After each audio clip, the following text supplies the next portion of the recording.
It is 7:34 for Thursday, the 21st of August. William Terretti in the chair with you through until 9 a.m. this morning. Now, in just a matter of days, Samoa heads into what many are describing as the most consequential election in the Pacific in recent years.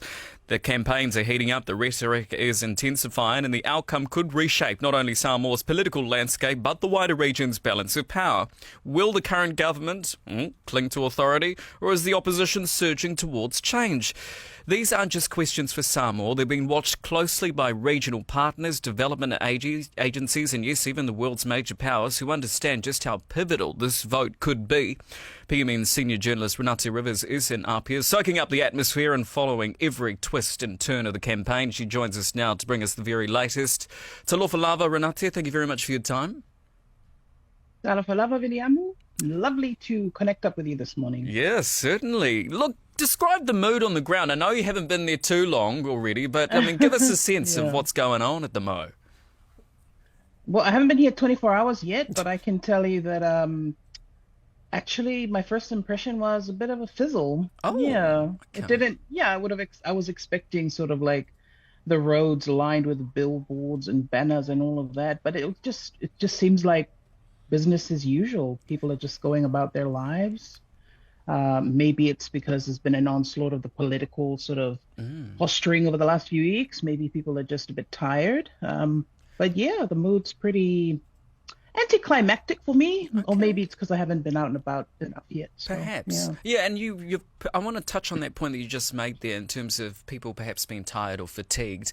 I mean, if we think of the time of Whiame Naomi Matafa's reign, for lack of a better phrase, it has been tumultuous. And, there have been times where it's been, from the outside looking in, exhausting for locals. Do you think that is playing into what's going on there at the moment?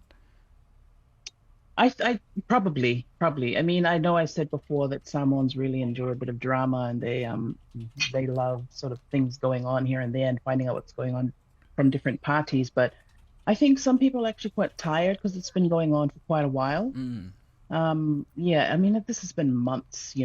It's been months building up to it. So yeah, I'd say so in general, but obviously it's different at the higher levels. They're still going at it. They're still at each other's throats all the time. Sure.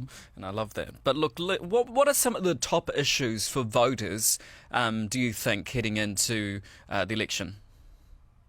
Sure. I mean, I don't think my view on that's changed much. It's basically money. Yeah, and basically people are thinking about how they can be supported by the government.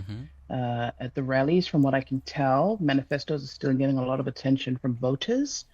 And the good thing about it is, to me, it looks like people are more interested in holding people accountable, like our leaders accountable. So, the questions and sort of looking through the manifestos and saying, what do you mean about this? How do you expect to pay for this? So that's been pretty cool. And just speaking of rallies, I'm actually going to one on Saturday. I think it's the last rally for the entire election. So I'm looking forward to having a bit of a seat amongst the masses and see what it's like firsthand. Yeah. And look, is there a clear front runner yet, or is it still anyone's game? Honestly, it's an unknown. It really is. It's open. I don't like to throw my people on the bus, but they can be pretty fickle when it comes to politics and their loyalties with it, especially now. There's a smorgasbord out there for them to choose from. You've got multiple, for most constituencies or most districts, there's multiple representatives. And basically that means they have all these options for them, during this very limited window of time that they're able to say, hey, I want this. You do hear about some of them, going to see a candidate with a water bill or some kind of expense where they're expecting them to pay. So that's the uglier side of it, obviously. But yeah, it's really, there's no front runner. There really isn't. It's really hard to pick. I personally cannot pick. Yeah. And from the outside looking in, it's tough as well. Give us a sense of how the next few days are going to roll out, how it's actually going to look, and what we can expect from you. Sure. Okay. So today I actually have a couple of very interesting interviews lined up. I'm going to be speaking with the Caretaker Prime Minister, Whiame Naomi Matafa, around midday. And then I have one later on with a member of the Fast Party. So I'm looking forward to that. Tomorrow, we're looking at, I was thinking about possibly if I can get to a rally earlier than Saturday, it would be tomorrow. And obviously sort of check in with our electoral commissioner, the local media bodies as well. It'd be nice to catch up with our local journalists association and the members. Saturday, I have, if I can't get into a rally tomorrow, I plan to attend the last rally on Saturday. And I also have an interview with the former Prime Minister, so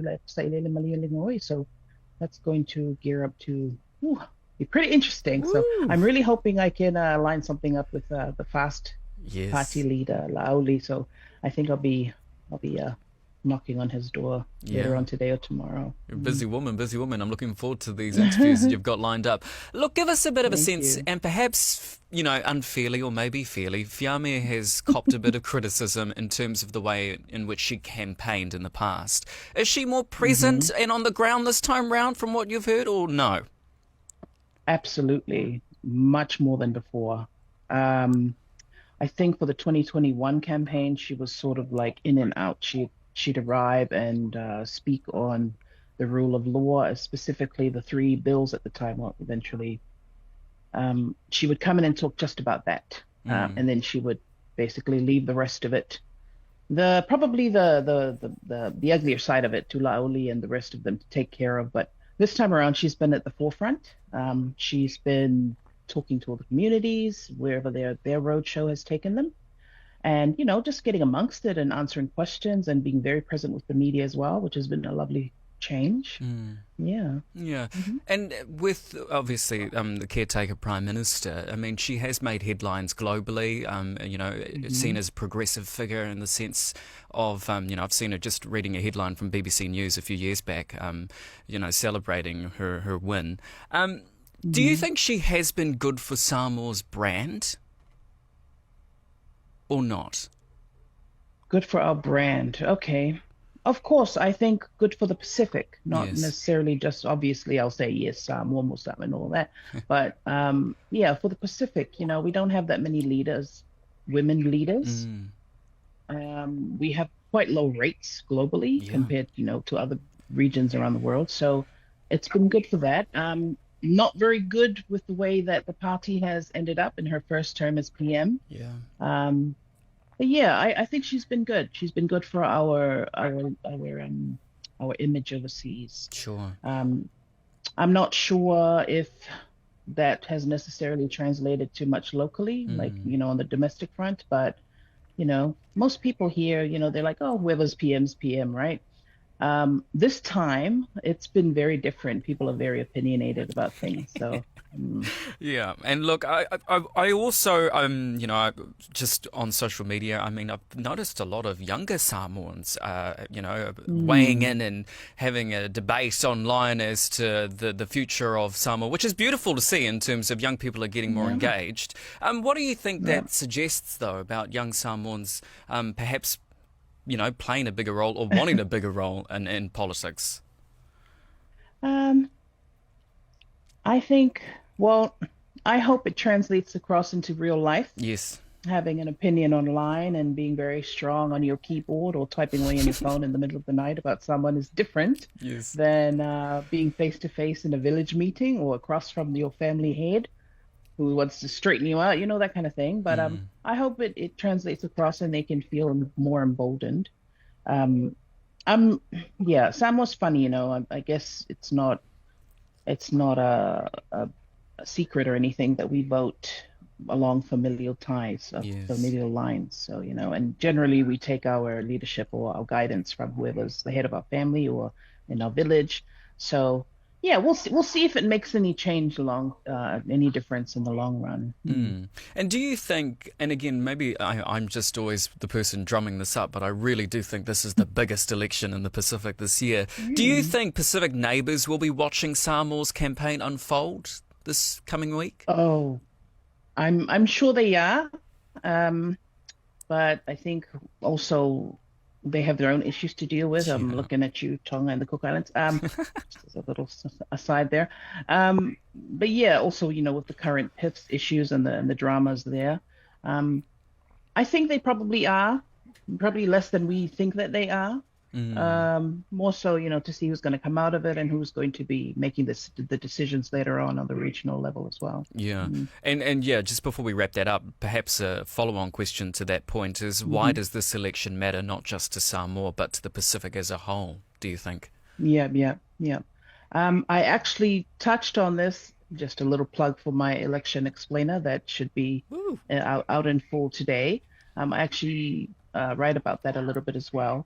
Um, Basically, it is what's happening here, of course, has some follow-on effects in the Pacific, Mm. So as we all know, a lot more of the Western powers are setting up here in the war. Very, very interested. There's this tussle, West versus China, whatever it is, East versus West. Yeah.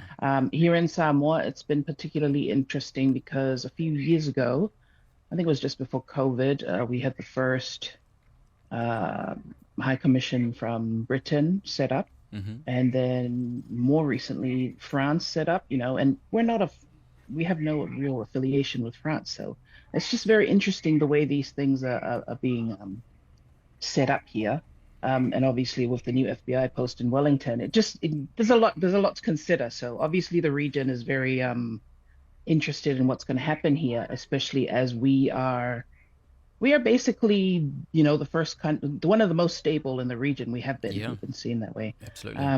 And also our voice has always been a voice of reason at the regional roundtables, especially to do, credit to Tuilaepa as well for his long reign. He's been able to calm over a few storms and be able to navigate the bilateral issues, and also with the fact that the region really wants to go with the multilateral line, with the Blue Pacific continent. Yeah, So, of course. yeah, I think that's missing at the moment. It's kind of like we're kind of, stuck in our domestic politics, but I think a little bit more of that wisdom and guidance could be very useful for the region as it moves ahead. Is there, just before we wrap it up, is there Hmm. any of the three main players, I'm thinking Tuilaepa, Fiame and Lauli, any of those three that are absolutely nailing the campaign at this point?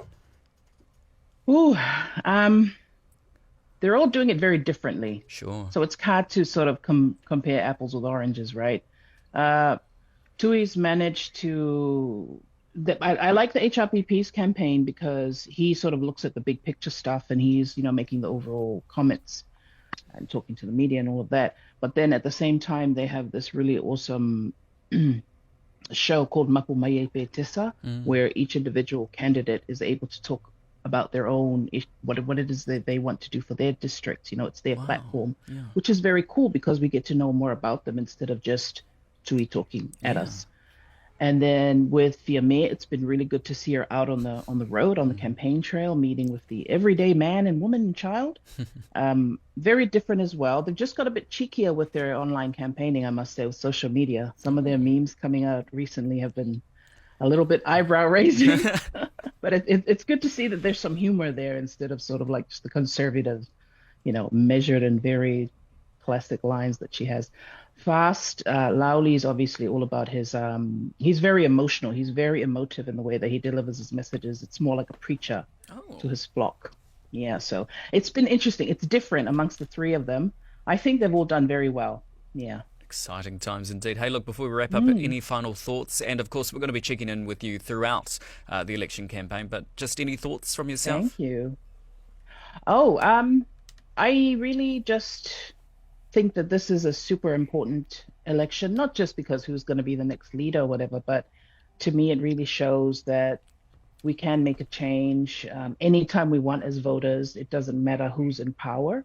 So we've seen that with both the 2021 changeover and also with the lead up to this election. So nothing's a foregone conclusion on anything to do with our local politics. So yeah, those are just my final thoughts. Thank you, Vidiam. Thank you very much for your time this morning. That is PMN senior journalist Welcome. Renate Rivers, of course, joining us live from Apia. And she will be on the ground with her finger on the pulse throughout all the action, all the drama.